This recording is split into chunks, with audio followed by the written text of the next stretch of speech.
situations, specially equipped receivers are automatically activated to warn of the impending hazard. Tests of these receivers by the system are normally conducted by the National Weather Service every Wednesday between 11 a.m. and noon. When there is the threat of or existing severe weather in the area on Wednesday, the test is postponed until the next available good weather day.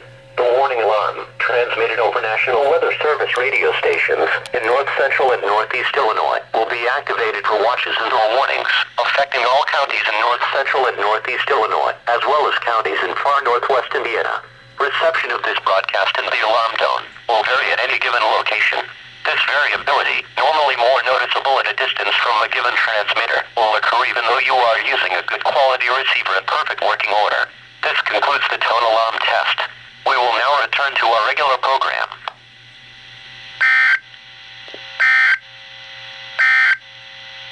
Here is your forecast for Rockford and surrounding communities.